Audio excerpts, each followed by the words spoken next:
Déjà, je vous remercie justement pour avoir, pour votre participation à ce webinaire.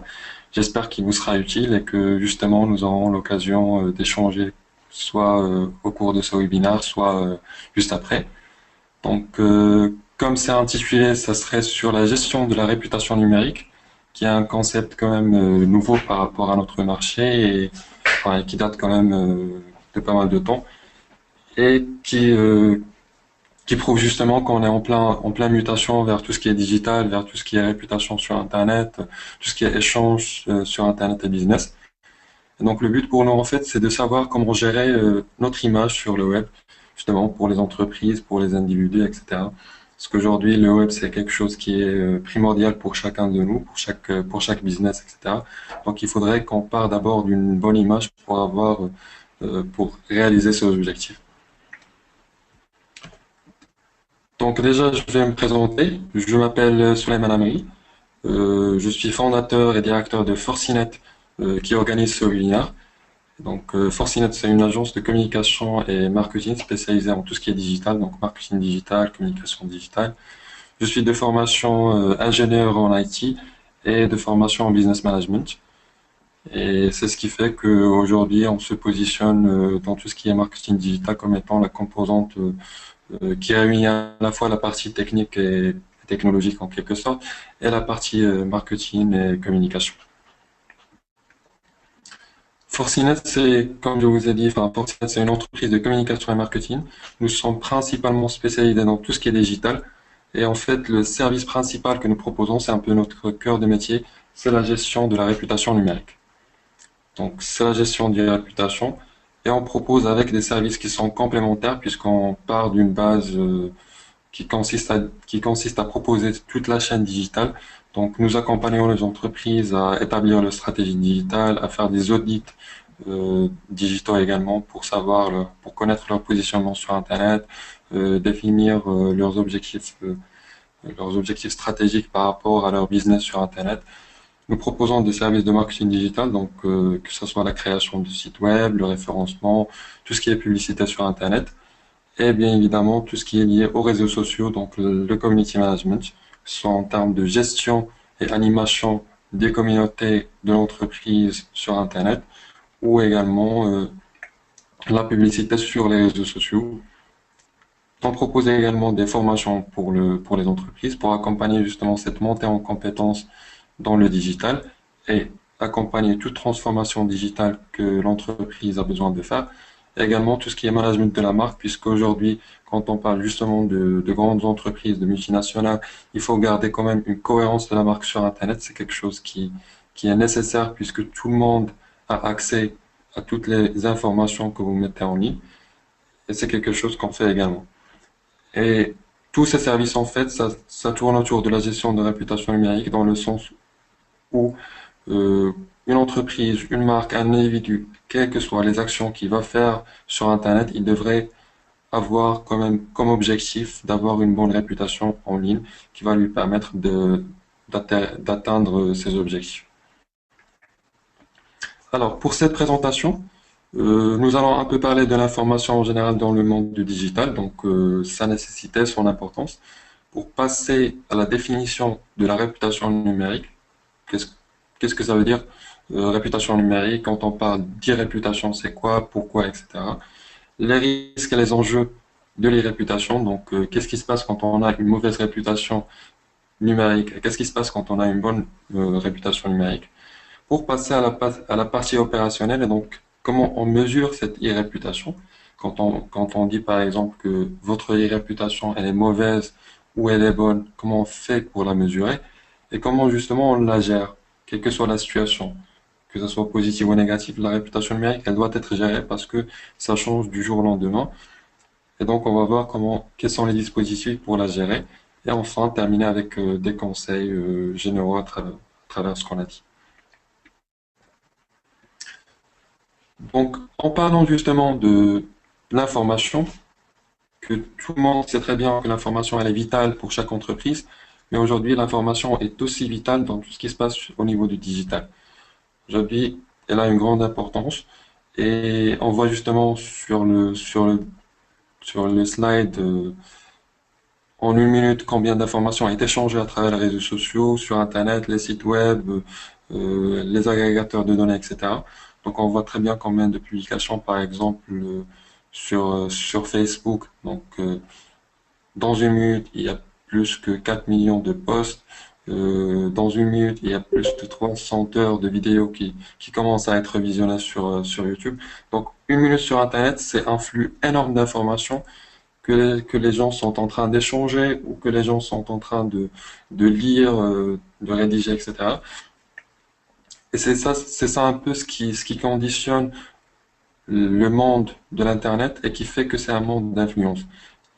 À noter que quand on est 43% de la population mondiale qui utilise Internet et donc qui est active sur les réseaux sociaux, qui publie, qui surfe, qui échange des avis, etc. Et ces informations, en fait, sont de différents types. Donc, on peut avoir des gens qui publient des images. Donc, ça peut être des images qui sont significatives par rapport à un sujet donné ou pas. Il y a des gens qui publient leurs avis, d'autres qui rédigent des histoires, d'autres qui font de la pub, euh, d'autres qui publient des communiqués de presse, des offres, des notations. Donc, en gros, il y a un flux énorme d'informations qui est différent d'une personne à l'autre, mais qui, en fin de compte, est lié à quelque chose de précis. Quand on partage une information sur Internet, c'est sûrement par rapport à un sujet ou par rapport à un individu ou par rapport à une entreprise ou organisation avec laquelle soit on a échangé de services ou on a en quelque sorte travaillé par rapport à un produit ou un service qu'on a utilisé. Donc en gros, toutes ces informations, que ce soit au niveau des avis, des images, des publications textes, etc., se sont liées à quelque chose et donc, on n'est plus là dans l'information, on est plus dans l'opinion. Donc, on est plus dans l'opinion que moi je donne sur Internet, que l'autre donne, que vous donnez également, et qui va faire une opinion commune qui va être partagée entre plusieurs personnes. Donc, c'est ce que nous allons appeler dans notre présentation la marque. Donc, quand on va parler de marque, c'est pas forcément une marque connue qui vend des produits, etc. Mais c'est également une entreprise qui fait du B2C, une entreprise qui fait du B2B. Euh, un individu aussi, c'est une marque, puisqu'au final, nous sommes tous sur Internet et notre réputation, ça doit nous tenir à cœur, justement, que ce soit sur Internet ou ailleurs. On a parlé justement d'opinion, et c'est ce qui fait que l'on peut parler d'irréputation numérique, parce qu'en fin de compte, on a parlé que l'opinion personnelle, à un certain moment, quand elle est partagée, on commence à rentrer dans ce qu'on appelle l'opinion commune. Donc, c'est ce qui fait un peu la définition de la réputation numérique. Donc, en gros, nous allons partir de cette définition que, personnellement, je trouve qu'elle englobe enfin, toutes les données par rapport à la réputation numérique. Donc, la réputation numérique, c'est l'évaluation sociale qui résulte de toutes les informations diffusées au sujet d'une marque sur le web. D'abord, on commence par l'évaluation sociale. La réputation en général, c'est quelque chose que l'on que l'on gagne ou que l'on perd à travers des avis, des opinions de personnes.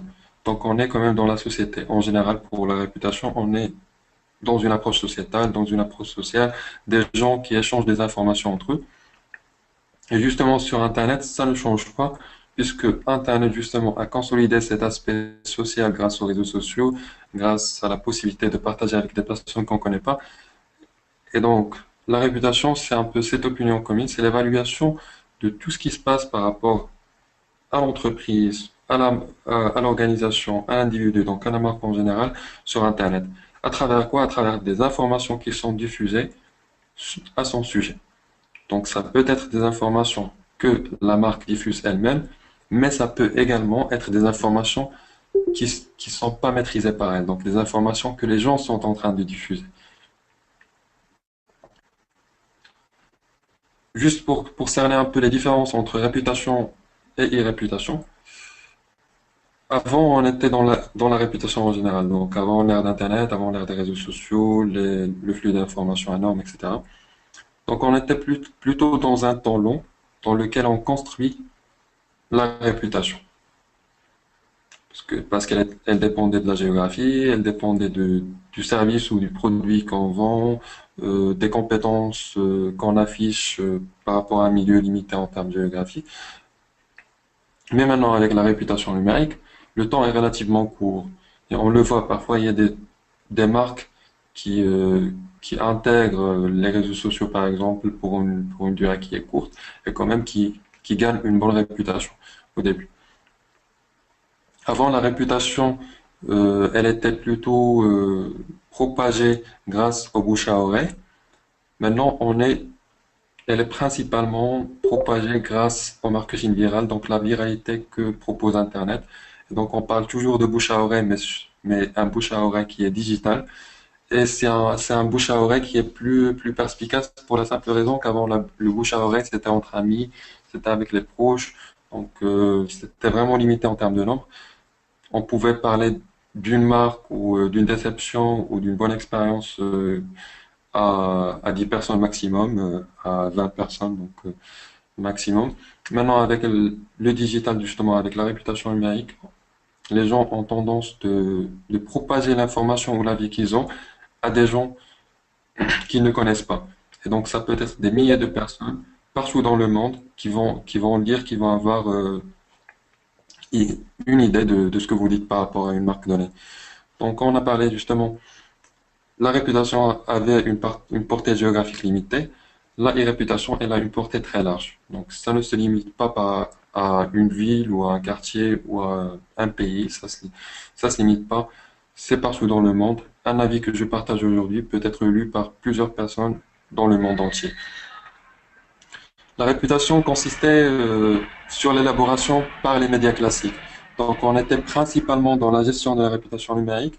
On utilisait tout ce qui est médias classiques, donc la TV, les journaux, les magazines, etc. Donc, la publicité classique. Maintenant, on est dans le multicanal et donc on utilise plus d'outils permettant de propager la réputation en général, donc que ce soit maîtrisé ou non maîtrisé. Et ça donne lieu à un multicanal. Donc, on peut le faire sur les médias classiques, mais également sur tout ce que Internet propose, que ce soit de l'emailing, que ce soit de la publicité sur les réseaux sociaux, que ce soit du blogging, que ce soit la presse électronique. Donc, il y a plusieurs canaux qui rentrent en question et qui font justement que la durée de propagation d'une bonne ou d'une mauvaise e-réputation est plus courte que jamais. La réputation s'était basée sur la rumeur et l'oralité. Donc, c'était des informations qu'on échangeait oralement. Maintenant, on est plus dans la preuve et l'écrit. Sur Internet, tout est écrit principalement. Tout est, tout a une preuve. Donc, quand une personne fait un bad buzz avec une vidéo, donc, on a la vidéo qui est tangible. Quand quelqu'un partage une image, un texte, qui touche à la réputation de n'importe quelle marque, donc on est dans le registre de la preuve. Et c'est ce qui lui donne plus de crédibilité que la réputation classique. Avec la réputation, on était plutôt dans le consommateur passif parce que avant, on n'avait pas forcément ce réflexe d'échanger des avis avec des personnes sans que l'on ait l'occasion de le faire. Mais maintenant, on est plus dans le consommateur averti. C'est ce qu'on appelle le consommateur. Donc, des personnes dès qu'il lui arrive un petit problème ou qu'il vit une expérience client bonne ou mauvaise, on a, grâce aux réseaux sociaux, ce réflexe de la partager. Donc, on va sur Facebook, on va sur Twitter, on partage avec les autres personnes, bien qu'il ne soit pas forcément nécessaire de le faire. Donc, on est dans l'activité principalement. Et avant, cette réputation, puisqu'elle était limitée en termes géographiques, parce que le nombre de personnes était moins que maintenant, etc. Donc, on était plutôt dans une difficulté de mesure. Comment on mesurait la réputation avant? C'était en faisant des enquêtes sur terrain, en échangeant avec des personnes, etc. C'était pas vraiment très pertinent comme mesure. Maintenant, on a plusieurs indicateurs grâce à ce que propose Internet justement en termes de suivi des gens, des avis, de veille digitale, etc. Donc, on a une abondance d'indicateurs qui va faire justement qu'on va mesurer cette réputation numérique. Donc, c'est un peu les différences majeures entre réputation classique et réputation numérique, bien que, personnellement, je crois que les deux notions se sont fondées en quelque sorte. Et donc, quand on parle d'e-réputation, on parle forcément de réputation. Parce que aujourd'hui, si votre e-réputation est touchée d'une manière qui est nuisible, bah, automatiquement la réputation classique elle est touchée également. Donc pour moi, c'est la même notion. C'est juste une composante qui est rentrée en jeu depuis plusieurs années et qui est Internet, les réseaux sociaux, et qui a fait justement la, que la notion classique a changé. La réputation numérique n'est pas. La réputation numérique n'est pas un volet numérique de la réputation. C'est ce qu'on dit également. Donc, ce qu'on était en train de dire, parce que quand on parle de réputation numérique, c'est si elle est touchée d'une manière nuisible, automatiquement la réputation elle est touchée. Donc, on ne peut pas séparer les deux. Donc, c'est pas un volet qui est lié uniquement à Internet, c'est quelque chose qui va toucher la réalité en général. Ce n'est pas l'image que vous véhiculez sur le web. Donc ça, c'est quelque chose, c'est l'une des définitions un peu erronées qu'on donne à la réputation, c'est qu'on dit que c'est l'image que la marque véhicule sur le web. Alors que c'est pas forcément l'image que la marque elle-même véhicule sur le web, mais c'est aussi l'image que les autres véhiculent sur la marque sur Internet. Donc c'est un peu le mélange entre les deux qui fait qu'on peut parler d'irréputation. Et c'est principalement ce que les gens sont en train de dire de ma marque. C'est pas forcément ce que moi je dis. Mais il faut noter également que parmi les choses qu'il faut faire pour gérer sa réputation, et ça on va le voir par la suite, c'est qu'il faut justement donner des informations. Il faut d'abord véhiculer ces informations sur soi pour que l'on puisse par la suite traiter les autres informations. La réputation n'est pas limitée qu'au business numérique. Donc le fait que l'on parle de réputation numérique entre parenthèses, c'est pas lié qu'aux gens ou qu'aux marques qui font du e-commerce ou qui ont un business sur Internet. Non, c'est tout business, c'est tout individu, etc. Elle n'est pas non plus un concept récent puisqu'elle date de plusieurs années, donc des années 90. Et le terme e-réputation a été utilisé, je crois, pour la première fois dans les années 2000. Donc, mais la notion, elle est déjà existante depuis pas mal de temps, depuis qu'on a commencé à parler de tout ce qui est virtual life, donc la vie virtuelle sur Internet, ces concepts, etc. Donc, c'est là justement où la notion de réputation numérique s'est développée et on a eu à la traiter dans les années 2000 en tant qu'offre d'e-réputation, offre de gestion de réputation, etc. Ce n'est pas non plus une notion fixe et on l'a dit justement quand on faisait la différence entre réputation classique et réputation numérique, c'est que tout ça rentre dans la réputation, mais qu'à chaque fois il y a un composant qui rentre en jeu, donc notamment Internet en général, après c'était les réseaux sociaux, maintenant c'est la publicité, la publicité de nouvelle génération, etc. Donc à chaque fois qu'il y a un composant digital ou autre qui rentre en jeu, donc la notion de réputation numérique ça change, ça évolue à l'évolution de ce qui se passe sur Internet. Alors, quelles sont les cibles de cette réputation numérique? On l'a dit en quelque sorte, c'est tout le monde, c'est des entreprises B2C, B2B, B2O, donc toutes les entreprises sont concernées par la réputation numérique. Les professionnels également, puisqu'on est quand même dans la recherche, soit si on est directeur ou manager, on est dans la recherche de fournisseurs, de clients, etc. Donc la réputation, notre réputation, ça compte pour ce qu'on fait. Si on est des cadres, des étudiants, des chercheurs d'emploi, etc. Donc on est en train de chercher des emplois, des stages, donc on est sur Internet. Notre parcours sur Internet est visible par tout le monde et donc notre réputation, ça joue sur les résultats qu'on va avoir par la suite.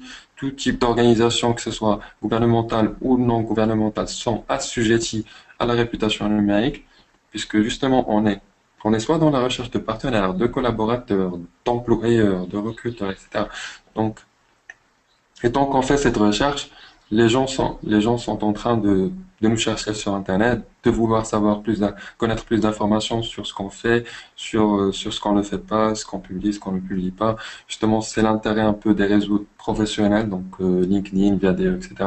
Donc là, les gens, ils vont nous chercher. Et parmi les choses, justement, que l'individu fait, par exemple, un professionnel fait pour soigner ou gérer sa réputation, c'est qu'il soigne son profil sur ses réseaux professionnels. Donc ça, c'est quelque chose qu'on fait instinctivement, mais ça rentre justement dans tout ce qui est réputation numérique. Euh, Elle concerne également les médias, les journaux, les TV, puisqu'ils ont des consommateurs qu'ils veulent attirer. Donc, ces consommateurs sont influencés par la réputation de ces médias, les artistes, donc acteurs, chanteurs. Donc, en gros, tout le monde est concerné par la réputation numérique et tout le monde est devenu assujetti à des recherches sur sa réputation à travers Internet.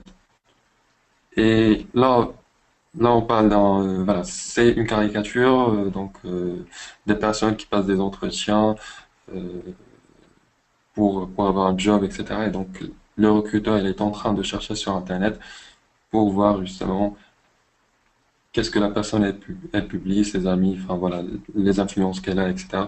Et ça se résume dans ce qu'on appelle, voilà, c'est une phrase, c'est une citation que j'aime bien. Dites-moi ce que Google dit de vous et je vous dirai qui vous êtes. Donc en gros, la réputation des personnes en général ou des organisations est devenue liée au moteur de recherche. Donc quand on va taper votre nom sur Google ou sur un autre moteur de recherche, qu'est-ce qui va en sortir quand on va chercher une entreprise, un service, un produit, qu'est-ce qu'on va avoir comme résultat? Ça, c'est des choses qui sont vraiment déterminantes pour la réputation sur Internet. Donc en fin de compte, que ça se voit clairement qu'il y a des enjeux derrière la gestion de sa réputation numérique, d'accord. Donc il y a des enjeux qui vont survenir soit en ayant une bonne réputation ou une mauvaise réputation. Donc une mauvaise réputation, c'est d'abord un manque de clients pour les entreprises. Donc, une entreprise qui a une mauvaise réputation numérique, automatiquement, il a une mauvaise réputation en général. Et donc, les gens, ils vont commencer à être plus méfiants. Ils vont pas acheter les services, ils vont pas consommer, etc.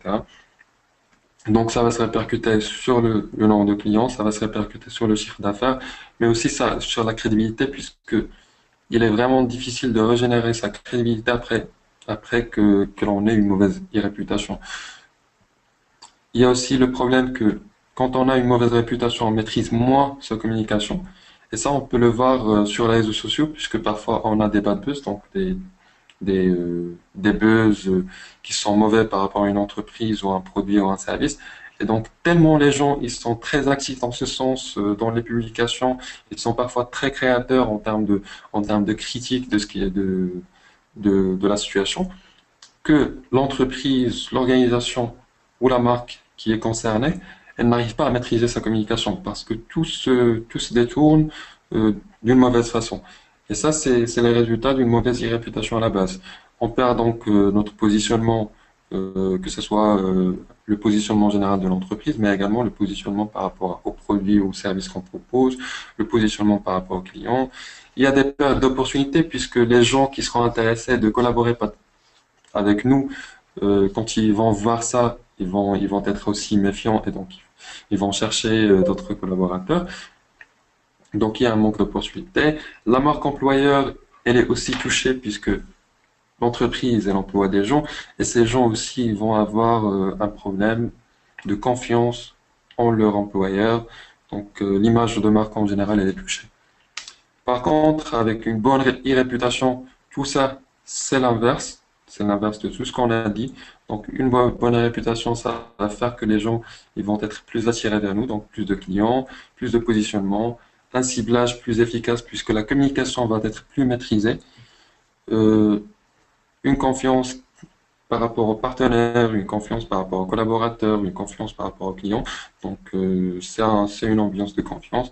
Un taux de conversion énorme, puisqu'on parle déjà d'une base qui est bonne. Donc, voilà, une marque employeur, parce que puisque on a une réputation qui est bonne, automatiquement, les employeurs, ils y croiront. Et une visibilité de plus en plus qui est accrue. Donc voilà, ça c'est un peu les enjeux et les risques également d'une mauvaise réputation. Il faut dire que quand on est dans un état, on peut passer à l'autre, disons facilement sur Internet. Quand on a une bonne réputation aujourd'hui, ça ne veut pas dire forcément qu'on aura cette bonne réputation demain. Une petite crise, ça peut générer une mauvaise réputation. Et donc, il faut vraiment être très vigilant par rapport à ça. Cette approche d'Internet fait qu'aujourd'hui, on dit principalement qu'il est plus probable que les consommateurs rencontrent votre marque en ligne qu'en offline. Et ça, c'est quelque chose qui est vrai, parce que parmi les réflexes que les consommateurs ont développés, c'est ça, c'est qu'aujourd'hui, quand on veut faire une recherche par rapport à un produit ou quand on est dans un supermarché et qu'on était attiré par un produit, bah, parmi les réflexes qu'on fait, c'est qu'on cherche en ligne. Et donc, cette recherche en ligne, ça va faire que l'on va découvrir des entreprises, d'autres services, d'autres produits, etc. Donc, on va pas forcément découvrir l'entreprise, enfin, la marque en général en offline, mais ça pourrait être sur Internet. Et ça, on le vit quotidiennement sur les réseaux sociaux, puisqu'avec les publicités sur les réseaux sociaux, on a plus tendance à voir des marques que l'on n'a pas connues avant. Et les gens sont en train de converger vers cette tendance, donc une tendance de découverte sur Internet principalement. Ça se répercute sur des chiffres justement qui sont significatifs par rapport à ce qui se passe grâce au digital. Donc, par exemple, en termes d'e-commerce, on a 66% des internautes qui reportent l'achat pour réfléchir uniquement parce qu'ils ont vu un avis sur le produit qu'ils veulent acheter sur Internet ou parce qu'au moment de leur recherche, ils ont découvert qu'il y a d'autres produits similaires de d'autres concurrents et donc ils reportent carrément l'achat. Le temps de réfléchir. Euh, Dans le monde entier, enfin, ça c'est une moyenne générale, donc on est 87% des consommateurs qui font confiance aux avis en ligne au même degré que les recommandations personnelles. Ça veut dire que 87% des gens croient à ce que leur disent leurs proches, leurs amis par rapport à une marque précise, de la même façon qu'ils croient à ce que dit une personne qu'ils ne connaissent pas sur Internet par rapport au même sujet. Donc c'est égal, les avis sur Internet, ça compte beaucoup. Et donc c'est ce qui va faire que ça va changer également les tendances de consommation des gens sur Internet.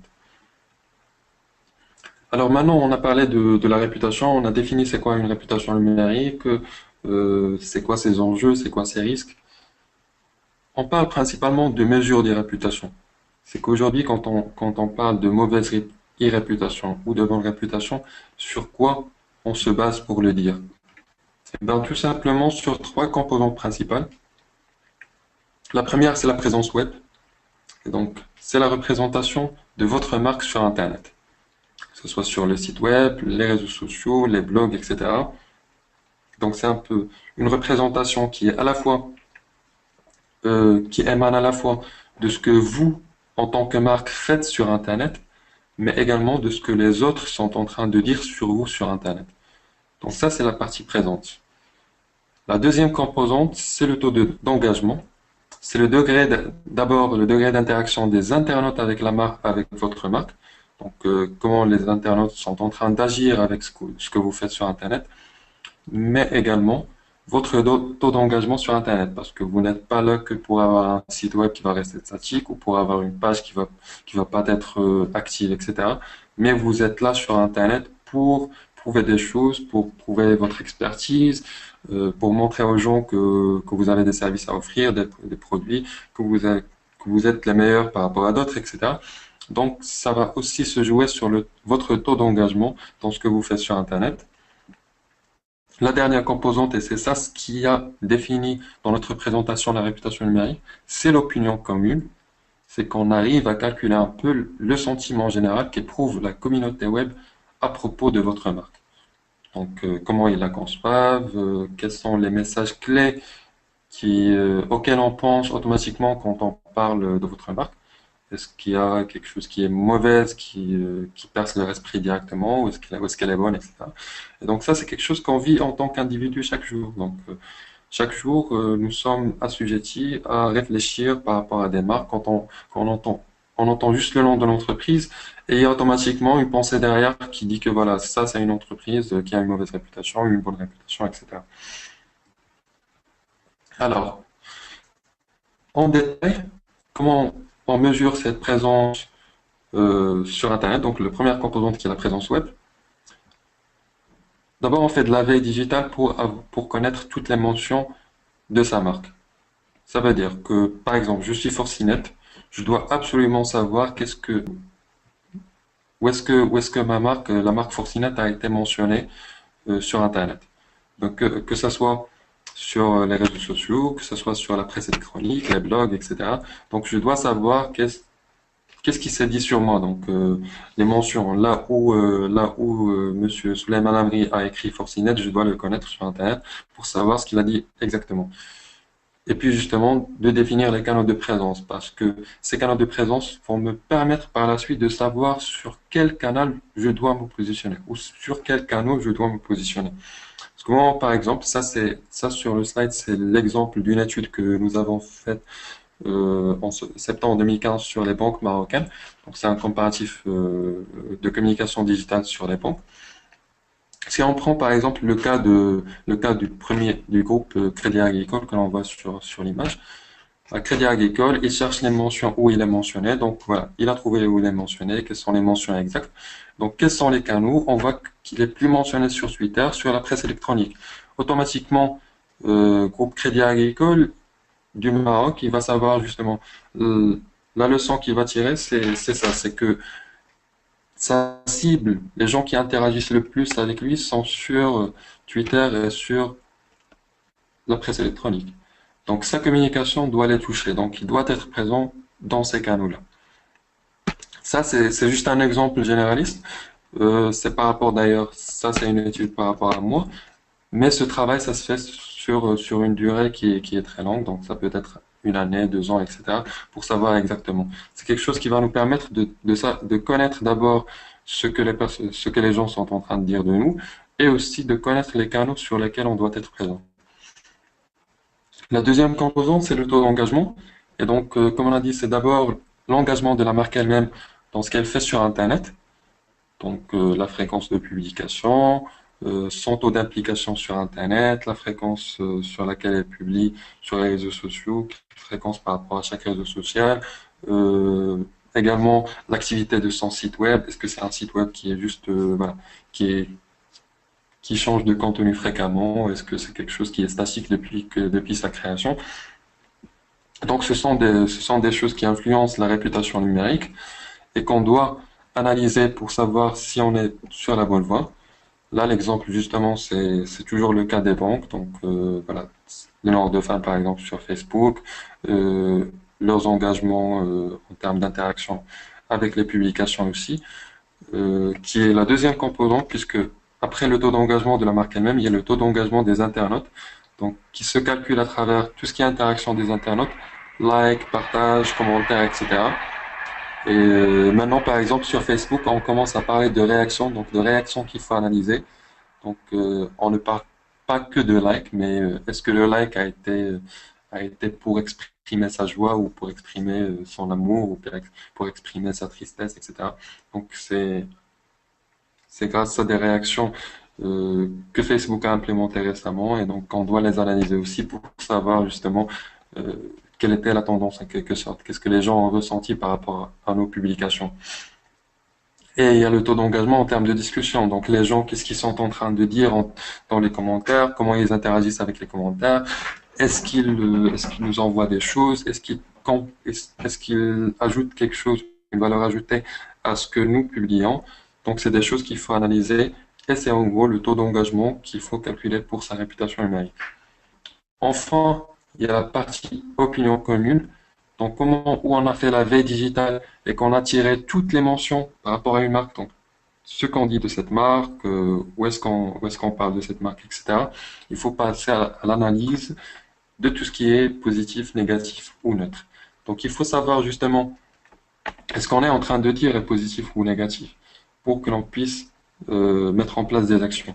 Donc, là, il y a des outils que nous utilisons, que l'on va voir par la suite, qui vont faire ce classement, mais n'empêche qu'il faut avoir une analyse humaine pour corriger les bugs techniques qui peuvent survenir, pour également savoir quelles sont les publications qui peuvent générer des crises de communication, etc.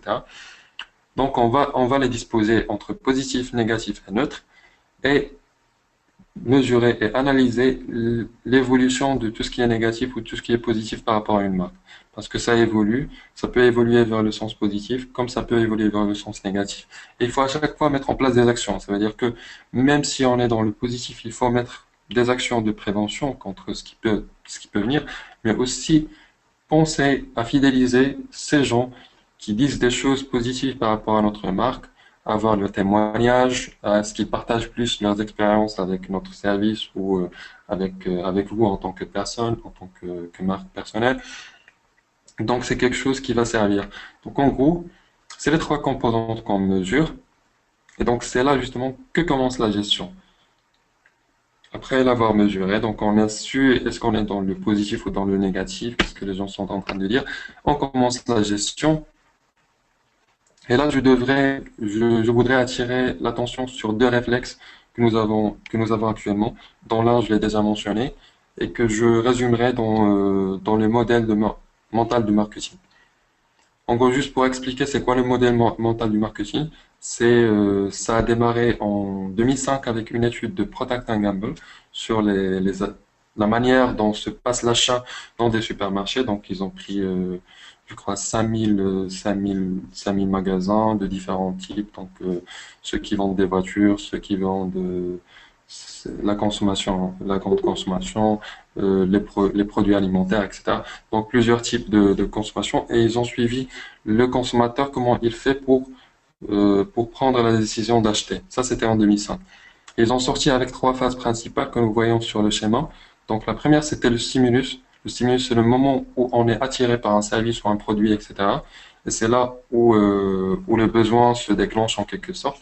La deuxième étape pour eux en 2005, c'était le first moment of truth, le premier moment de vérité, là où on passe à l'achat. Donc après qu'on est simulé, que le besoin est simulé, on passe à l'achat.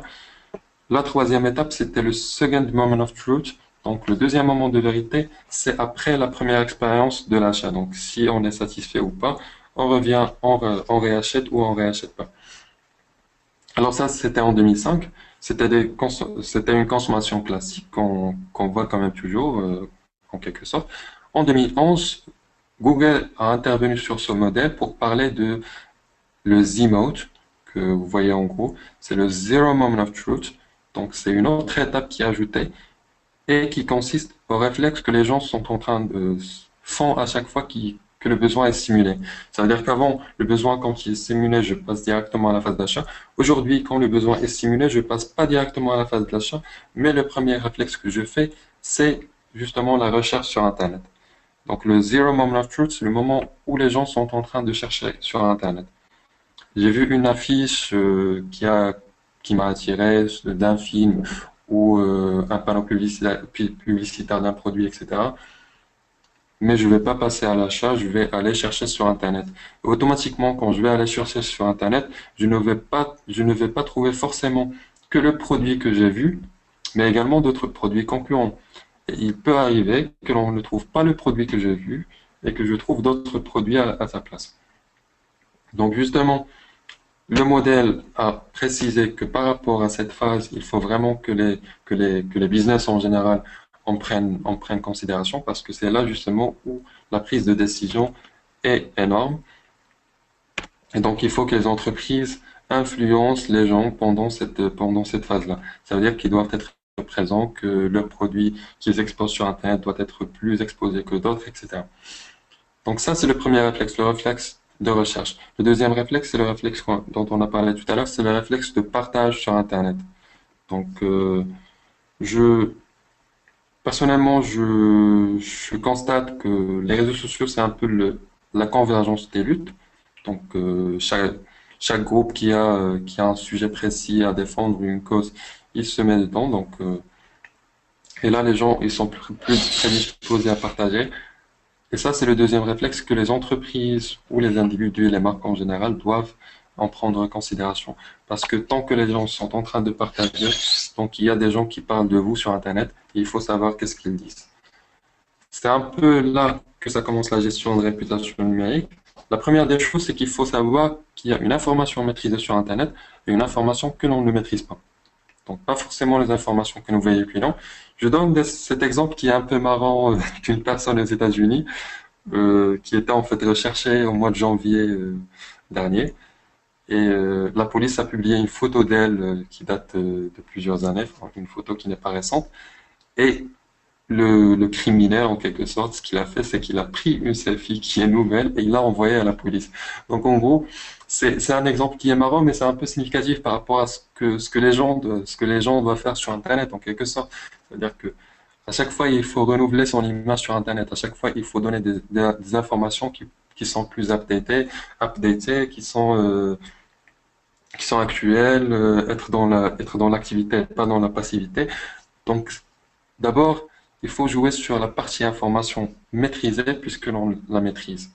Donc, on a la possibilité d'avoir un site web où on va mettre des informations régulièrement. Donc, on a la possibilité d'avoir des blogs dans lesquels on va partager nos connaissances et notre expertise. Il faut le faire. Donc, on a la possibilité d'être plus présent sur Internet, sur les réseaux sociaux et parler aux gens, constituer une conversation euh, régulière et quotidienne avec les gens, pourquoi pas. Donc, c'est quelque chose qui va jouer pour notre compte, puisqu'il s'agit d'informations que l'on maîtrise. Après, il y a les informations qui ne sont pas maîtrisées. C'est justement ce que les gens vont penser de nous et qu'est-ce qu'ils vont dire. Ça, c'est quelque chose qui n'est pas maîtrisé au début, mais qu'on maîtrise par la suite. Donc, gérer sa réputation numérique, ça commence d'abord par la construction de son identité numérique à travers tous les canaux qui sont possibles sur Internet, donc site web, blog, etc., réseaux sociaux, réseaux professionnels. La deuxième des choses, c'est de savoir justement de passer à l'analyse de l'information qui n'est pas maîtrisée et donc de la veille digitale, de faire de la veille pour savoir ce que les gens sont en train de dire. Sur le slide, vous voyez juste une recherche sur Google et ça, c'est la première des choses qu'on conseille, enfin, en dehors des détails techniques de la e-réputation. Pour une personne, une entreprise, la première des choses qu'on dit, va taper votre nom sur Internet, sur Google et regardez d'abord les résultats qui vont ressortir parce que les moteurs de recherche, justement, c'est la première impression que vous donnez à vos collaborateurs, à vos futurs clients, à vos fournisseurs, etc. Et les résultats qui vont ressortir par la suite, c'est quelque chose qui va façonner la, la manière ou le fait que l'on va vous contacter ou pas. Donc, la deuxième étape, c'est de faire de la veille pour justement analyser sa présence sur Internet, où on est mentionné, suivre l'évolution de sa réputation sur Internet, est-ce qu'on évolue vers le positif ou le négatif, voir justement si parmi ces publications sur Internet, il y a des choses qui vont créer des bad buzz, donc des buzz qui sont mauvais à notre réputation, mesurer ce sentiment général et cette opinion commune, identifier les réactions des gens, qu'est-ce qu'ils sont en train de dire, comment ils réagissent avec la marque, et la détection de sources. Il faut vraiment détecter les sources pour savoir quelle était la cause, par exemple, d'un mauvais commentaire sur Facebook ou d'un mauvais article dans un blog précis. Parce que cette source va nous mener pardon, vers le problème qui est à la base de tout ça, et on va pouvoir le traiter par la suite. Dans cette veille digitale, justement, il y a plusieurs outils. On va les voir juste rapidement par la suite, qui vont tirer des outils que l'on va utiliser pour faire de la veille sur les blogs, des outils que l'on va utiliser pour faire de la veille sur les réseaux sociaux en général ou un réseau social particulier, Facebook, Twitter, etc. Donc ça va nous donner des informations sur ça et également des outils qui vont analyser notre performance de communication digitale sur Internet. Euh, la troisième des choses, c'est le branding par le contenu. Et donc, quand on est présent sur Internet, on doit maîtriser l'information que l'on donne et il faut qu'elle soit mise à jour. Donc, la mise en avant des offres qu'on propose ou de l'expertise s'il s'agit d'une personne. Donc, tant qu'il y a plusieurs canaux qui sont faits pour ça, il faut les exploiter. Il faut vraiment donner une bonne image de soi. Parce que ça commence d'abord par soi et puis par les autres. Le positionnement dans le secteur d'activité, ça veut dire que ce que je vais chercher sur Internet, justement, à travers la veille, c'est les gens qui sont liés à mon secteur d'activité, c'est mes concurrents, c'est des potentiels partenaires, etc. Et voir justement qu'est-ce qu'ils font sur Internet, comment ils sont positionnés pour faire mieux qu'eux ou pareil qu'eux ou entrer en collaboration avec eux dans ce sens. La deuxième des choses, c'est que il faut penser quand on est sur Internet et qu'on fait des actions, c'est qu'on est là pour générer des leads. Et donc, nos canaux de communication doivent nous attirer euh, des clients, des employés, des employeurs, etc. Donc, il faut avoir cet objectif d'avoir plus de gens sur Internet, d'avoir plus de gens qui vont être attirés par la marque. Et justement, Dans le branding par contenu, donc que ce soit des contenus de blogging ou de contenus de publication sur les réseaux sociaux, il faut garantir une conversation avec la communauté. Et là, j'attire juste attention par rapport à un point qui est très important. Avant, dans la communication traditionnelle, on parlait de messages de communication. Maintenant, on ne parle plus, enfin, ou presque pas de messages de communication, mais on parle de conversation. Ça veut dire qu'avant, le message était unidirectionnel en quelque sorte. Quand vous voyez une pub sur la TV ou dans un panneau publicitaire, je donne ça comme exemple, c'est unidirectionnel et s'adresse à vous. Vous pouvez pas faire un retour sur le champ. Maintenant, avec Internet, on est plus dans la conversation. Donc, il y a l'émetteur qui va émettre son message, son offre, son expertise, etc. Et il y a aussi le récepteur qui peut interagir avec ce qu'on publie. Donc, des gens qui vont communiquer, qui vont avoir une conversation pérenne sur Internet. Et c'est ça un peu l'avantage de tout ce qui est digital. Et ça, il faut le prendre en compte, que du moment où on a des clients ou on a une communauté sur Internet en général, c'est des gens qui veulent interagir avec nous. C'est des gens qui ne vont pas juste se contenter d'un message que l'on va leur diffuser. Mais ils vont avoir des retours, des feedbacks, etc. Et ils attendent aussi des feedbacks, etc. Donc, on est dans la conversation avec la communauté. Et ça, c'est un point très essentiel dans la gestion des réputations numériques. Parce qu'en gérant sa réputation numérique, il n'y a, il n'y a pas que le fait que j'ai su ce que Monsieur X a dit de moi, mais il faut que je rentre en conversation sur Internet avec ce monsieur pour qu'il sache justement c'est quoi le problème, ou si c'est positif de le fidéliser, etc. Ensuite, il y a la partie qui est un peu négligée par plusieurs organisations, justement la partie des RP, donc les relations publiques. Les relations publiques n'existent pas que enfin voilà, qu'en réalité classique, mais aussi sur Internet. Donc on peut faire du management des relations publiques sur Internet. Comment? D'abord, on identifie les influenceurs par rapport à notre marque. Quand on était en train de faire de la veille, de chercher les mentions de notre marque, il y a sûrement des personnes derrière qui sont en train de publier. Donc, il y a des personnes qui sont influenceurs par rapport à notre marque, des gens qui publient le plus, des gens qui ont une communauté euh, qu'ils influencent le plus, etc., et qui parlent de ma marque. Et c'est là que commence le travail des relations publiques sur Internet. C'est ça, c'est qu'il faut chercher chez eux, il faut savoir s'ils disent des choses positives, pourquoi ils les disent, comment on peut partager justement les expériences, comment on peut utiliser cette bonne expérience pour améliorer davantage notre image. Et si c'est mauvais, il faut savoir justement euh, pourquoi et régler le problème. Donc ça, c'est un truc qu'on fait sur Internet, c'est possible. Donc du networking sur Internet, de la fidélisation des leaders d'opinion, des désignations d'ambassadeurs. Et c'est quelque chose qu'on voit d'ailleurs sur les réseaux sociaux. Enfin, sur les réseaux sociaux, on a sûrement des gens parmi nos contacts, etc., qui ont une influence énorme sur la communauté web. Et donc ces gens-là, ils peuvent influencer notre marque grâce ou à cause à cause d'une publication qu'ils vont faire par rapport à notre marque. Donc il faut chercher ces gens. La deuxième des choses, c'est que dans cette partie on cherche également des gens qu'on peut sponsoriser, par exemple pour les grandes marques, etc. Ils cherchent des personnes qui sont influenceurs sur Internet pour les sponsoriser. Donc, que ce soit des blogueurs ou des YouTubeurs, par exemple, ceux qui font des vidéos sur YouTube et qui sont les plus visionnés. Donc, on va chercher ces gens pour qu'ils soient un peu les ambassadeurs de notre marque et la représenter. Et puis fidéliser ceux qui ne sont pas, qui disent des choses positives ou ceux qui disent des choses négatives. Et donc ça rentre aussi dans le travail de veille et ça rentre dans le travail, dans les actions d'amélioration de sa réputation sur Internet qu'on va faire par la suite. La dernière chose, justement, dans la gestion des réputations, c'est la gestion des bad buzz. Donc les bad buzz, c'est la pire des choses qui arrivent principalement à Internet, grâce au marketing viral que Internet propose. Donc c'est des publications qui démarrent à partir parfois d'un petit problème ou d'une erreur de communication souvent interne de l'entreprise et qui se propage d'une manière très drastique et qui va faire que l'entreprise va perdre en termes de chiffre d'affaires, en termes de clients, etc., des gens qui vont perdre leur confiance. Là, c'est un exemple, par exemple, de AT&T sur une publicité où ils avaient mis euh, cette image que l'on voit sur le slide et que les gens ont assimilé aux événements du 11 septembre. Donc, ça a créé un bad buzz sur Internet par rapport à ça. Les gens, ils l'ont considéré comme une communication indécente qui exploite les événements du 11 septembre.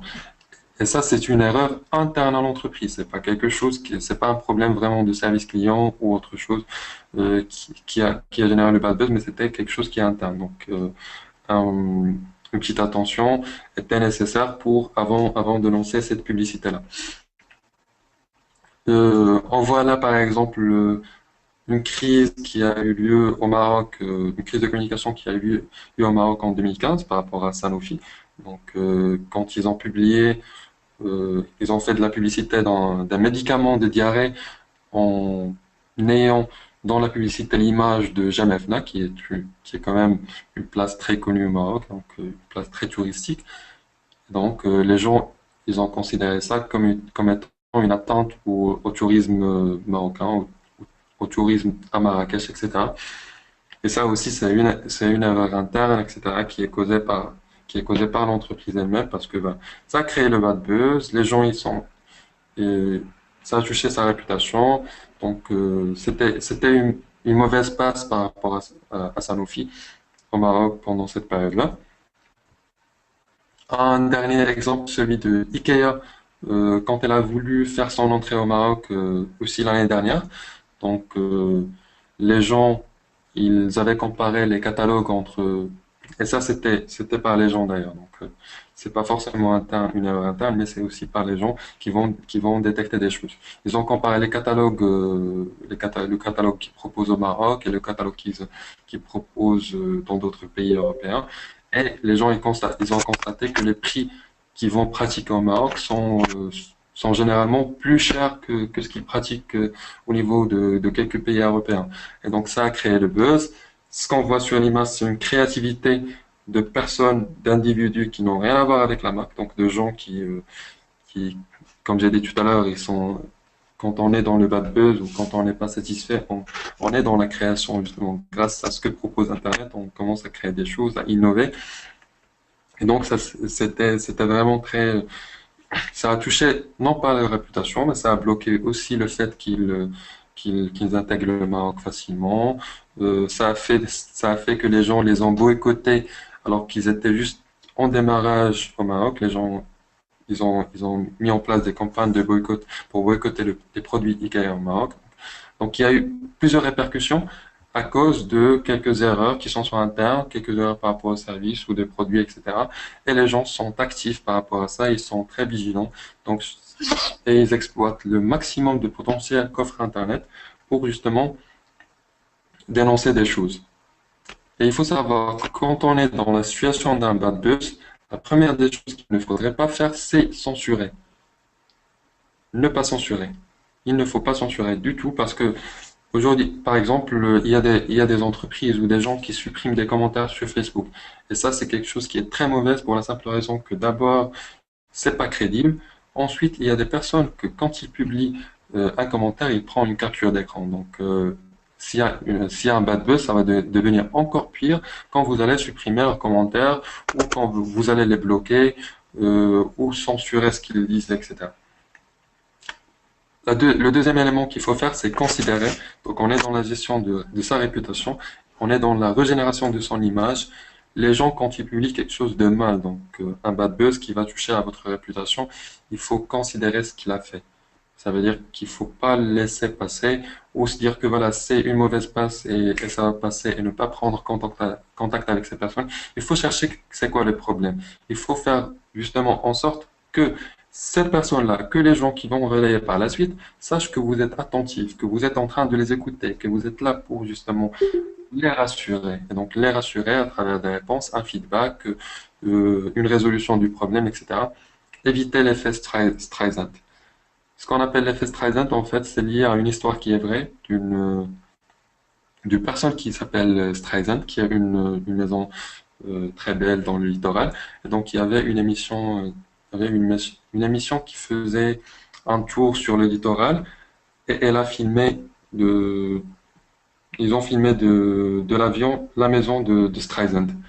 Et donc Streisand, parce qu'elle n'a pas voulu que sa maison soit filmée, elle a poursuivi, elle a poursuivi en justice l'émission et ça a fait plus de buzz. Donc l'image de la maison qui était supposée être regardée par des centaines de personnes ou des milliers de personnes qui suivent l'émission, elle a été regardée par des millions et des millions de personnes à cause de cette poursuite judiciaire. Donc justement parce qu'on ne veut pas parfois créer un buzz, on le crée, et ça, c'est un effet qu'il faut éviter. C'est un peu les quatre lignes directrices qu'il ne faut pas faire quand on est dans un cas de crise de communication. Et bien évidemment, il faut la gérer le maximum possible en résolvant le problème s'il y a un problème, en rassurant les gens, en répondant justement. Il ne faut pas être passif parce que tant qu'on ne répond pas, il se peut que la même crise se régénère une autre fois. Et ça, c'est quelque chose que je dis par exemple par rapport à Facebook.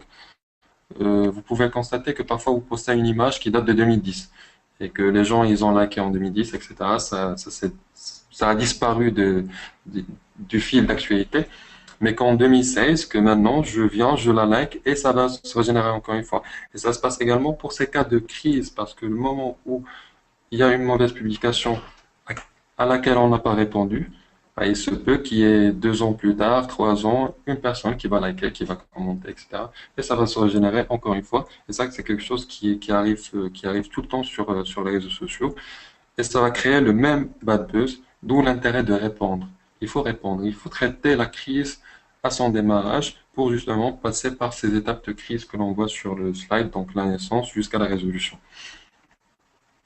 Un point à noter par rapport au bad buzz, c'est quelque chose qui se propage d'une manière enfin, très rapide. Et donc, dans 24 heures, on peut dire que le bad buzz, il est diffusé au niveau local, donc dans une entreprise, sur tous les canaux possibles, donc Facebook, Twitter, LinkedIn, Google+, etc. Et maximum 48 heures, le bad buzz, il est atteint dans plusieurs pays dans le monde.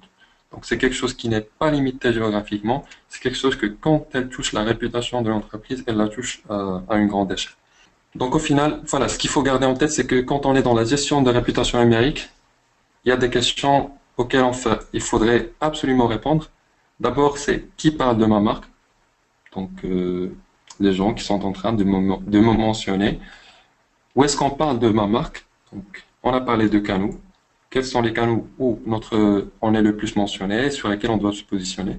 Qu'est-ce qu'on dit de la marque? Donc, est-ce que c'est positif? Est-ce que c'est négatif? C'est lié à quoi? C'est lié à un problème, à un niveau de service client ou à une image que d'autres ils ont donnée, etc. Quand parle-t-on de ma marque? Donc, les moments où on parle de sa marque, d'où d'ailleurs quand on fait de la gestion de réputation, notamment la veille, c'est sur des durées précises. Par exemple, quand je vous ai donné l'exemple des banques, c'était sur un mois. Donc, c'est quelque chose qu'on fait par exemple chaque mois pour nos clients. Donc, chaque mois, on fait de la veille, on leur envoie les rapports par rapport à tout ce qui est ressorti, les actions qu'ils doivent mettre en place, etc. Et la dernière question, c'est pourquoi parle-t-on de ma marque?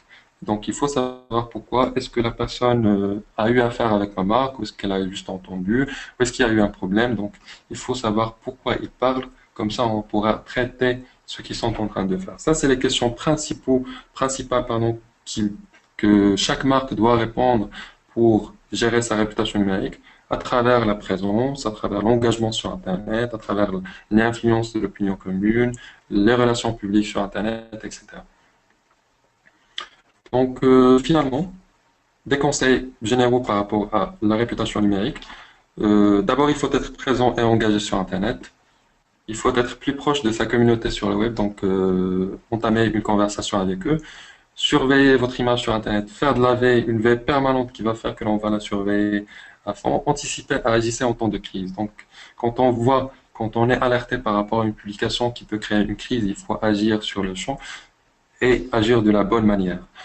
Finalement, soyez dans l'amélioration permanente et c'est ce qu'on va voir dans le récapitulatif un peu de la réputation, donc dans la fiche e-réputation de Fortinet.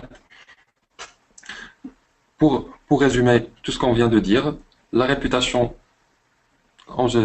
numérique, c'est quelque chose qui émane d'un monde d'influence qui est le monde du digital. C'est un monde qui va nous donner un flux d'informations énorme, que ce soit en termes d'image, notoriété, impression, etc. Et c'est là qu'on commence à parler de réputation numérique. D'abord, il faudrait noter que que la cible de la réputation numérique, c'est tout le monde, donc tout le monde est touché par ça, qu'il y a des moyens de diffusion, c'est les mêmes moyens de diffusion d'une bonne réputation sont les mêmes qu'une mauvaise réputation, donc c'est les réseaux sociaux, c'est les blogs, c'est tous les outils qui sont prédisposés sur Internet. Il y a des risques et des enjeux qu'il faut connaître, donc on avait parlé de ça, et la maîtrise de tout ça, c'est ce qui va nous mener à la gestion de sa réputation numérique, à son amélioration, etc. Donc ça commence d'abord par la création d'une identité numérique, donc de la maîtrise des informations que nous véhiculons sur nous-mêmes, donc en tant que marque, et puis de faire la veille pour savoir les mentions, ce que les gens sont en train de dire, qu'est-ce qu'ils sont en train de dire, faire la comparaison, détecter l'opinion publique, identifier des influenceurs et des leaders d'opinion sur le web, et analyser ce qu'ils sont en train de faire pour à la fois chercher soit les sources de problèmes, chercher les personnes qui peuvent aider à améliorer davantage la visibilité de l'entreprise, etc., et passer à l'action de communication. L'action de communication doit être assujettie par rapport à ça parce que c'est à travers cette analyse et cette veille digitale qu'on est dans l'écoute.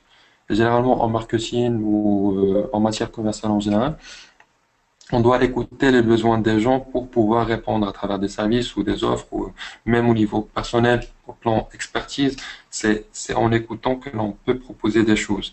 Et donc, nous devons être dans l'écoute. Et ce sont des éléments qui vont faire que l'on va écouter les personnes sur Internet. Sachant que maintenant, la plupart des personnes sont en train d'exprimer leurs avis, principalement sur Internet. On ne parle pas beaucoup de réclamations par téléphone ou par email. Les gens sont en train de réclamer sur les commentaires sur les réseaux sociaux, de se plaindre, etc. On est dans la réclamation 2.0. On est dans le traitement du service client 2.0, les CRM en ligne. Donc, on est sur le digital et l'action de communication, ça va être à base de ça. Et c'est pour ça qu'on doit être dans un processus d'amélioration continue qui va faire qu'à chaque fois on est dans l'écoute, à chaque fois on s'améliore, on répond aux gens, on crée des conversations, on est là, on publie du contenu qui est nouveau. On ne laisse pas des choses qui datent de plusieurs années et qui peuvent entraver en quelque sorte notre image ou qui sont très anciens, qui vont nous dépositionner par rapport à d'autres. On ne les laisse pas sur Internet comme ça, il faut les modifier, il faut les changer, les mettre à jour. Donc en gros, c'est ça. J'ai terminé ma présentation. Je vous remercie beaucoup pour votre attention. Je vais juste répondre à la première question qui a été posée. Et donc, j'aimerais bien que si vous avez d'autres questions, vous pouvez les écrire et je vais y répondre maintenant. Sinon, vous pouvez aussi nous envoyer un mail sur le contact@fortinet.ma. Si vous avez des questions, n'hésitez surtout pas. Le but, c'est un peu que les gens soient plus familiers avec ce genre de notions, réputation numérique, réseaux sociaux, etc. Donc la question, c'était en fait, quelle est la différence dans les stratégies par rapport aux réseaux sociaux? Alors là, justement, c'est un point très intéressant parce que il y a une erreur que la plupart font d'ailleurs. C'est que plusieurs entreprises, quand ils sont présents par exemple sur plusieurs réseaux sociaux, je dirais Facebook, Twitter, LinkedIn, d'autres réseaux sociaux, etc., ils publient la même chose. Ils publient le même contenu ou ils publient les mêmes messages, etc. Et ça, c'est une erreur pour la simple raison que du moment où on est présent sur plusieurs réseaux sociaux, la diversité de ces réseaux sociaux émane d'une diversité de besoins et d'objectifs de ces réseaux sociaux. Ça veut dire que déjà, il y a une distinction entre réseau professionnel et réseau social. Donc, si on prend le cas Facebook, LinkedIn, je ne peux pas publier les mêmes messages, je ne peux pas publier les mêmes contenus. Bien évidemment, pourquoi? Parce que la cible, elle est différente. Parce que les gens qui sont présents sur Facebook et sur LinkedIn ou sur l'un et pas l'autre, ils ont un comportement différent dans chaque réseau social. Et donc, même les messages qu'ils reçoivent dans chaque réseau social, ils dépendent de ces réseaux-là. Donc, moi, je ne peux pas publier la même chose. Euh, dans la stratégie justement des réseaux sociaux, on attire l'attention par rapport à ça. Donc, les messages doivent être reformulés d'un réseau social à l'autre. Le deuxième des choses, c'est que la sélection des réseaux sociaux sur lesquels on doit être présent en quelque sorte, ça dépend d'abord de notre activité. Parce que si je vends, je sais pas, si je vends des produits alimentaires, je vais pas forcément aller sur LinkedIn, alors que je peux être sur Facebook, sur d'autres réseaux sociaux, enfin, Pinterest par exemple, etc. Donc ça dépend de l'activité. Mais ça dépend aussi d'un point qu'on a mentionné durant la présentation, ça dépend de ma cible, où est-ce qu'elle est existante. Donc, parfois, on peut trouver des activités d'entreprise qui sont présentes sur un réseau social qui, pour nous, il n'est pas adéquat pour l'activité, mais qu'au final, ça marche justement parce que la cible, elle est là. Et donc, ça, c'est des choses qu'il faut tenir en compte et c'est un peu la différence qu'il faut faire entre les différents réseaux sociaux. Donc, c'est surtout en termes de contenu. Donc, les contenus, ils sont vraiment différents. Et quand je suis en train de planifier et de mettre une stratégie de contenu, il faut prendre ça en considération. C'est que c'est différent, c'est que mon message va être différent sur chacun des réseaux sociaux. La manière dont la conversation va s'établir avec la communauté va être différente parce que sur Facebook, c'est un peu, par exemple, sur Facebook, c'est un peu parfois c'est beaucoup moins formel quand même par rapport à LinkedIn. Donc, et ça, c'est aussi un travail qu'on doit faire parce que au final, nous nous adressons à une cible et cette cible doit être satisfaite de ce que nous faisons. Je sais pas, Valentina, est-ce que j'ai répondu à votre question? Si, s'il y a quand même des ambiguïtés, vous pouvez me le dire. Et n'hésitez pas si vous avez des questions. Voilà. Si vous n'avez pas de questions, je vous donne rendez-vous pour une prochaine fois avec un prochain webinaire. Je vous invite à nous suivre sur les différents réseaux sociaux. On est présent un peu partout. Donc, on est présent sur Internet, enfin, sur Internet, ouais. On a on a un site web, forcinet.ma, qui contient aussi un blog. Donc, dans le blog, on partage pas mal de choses sur le digital, la gestion des réputations, le marketing digital, etc. Donc, n'hésitez pas à prendre connaissance de ça. Il y a aussi des études qu'on a fait. Donc, dans l'étude dont je vous ai parlé sur les réseaux, sur les banques, il y a une autre sur les assurances, une autre sur une campagne que les internautes marocains ont fait à l'encontre des opérateurs marocains. Donc, il y a plusieurs des études que vous allez trouver sur le site. Donc, sur le site, vous aurez pas mal de choses. Le blog, vous aurez la partie ressources digitales, c'est des études à télécharger. Donc, il y a pas mal de choses qui sont intéressantes. Et n'hésitez pas, justement, comme je vous l'ai dit, à nous suivre sur Facebook, sur Twitter, sur LinkedIn, sur Instagram, Pinterest. Vous tapez Forcinet et, et vous allez nous trouver. Restons en contact, justement. Et si vous avez des questions, n'importe lesquelles, n'hésitez pas à nous les envoyer. Merci beaucoup de votre attention. J'espère que la présentation vous a été utile et que vous avez appris des choses. Et j'aimerais bien que l'on aura d'autres occasions d'échange. Merci beaucoup.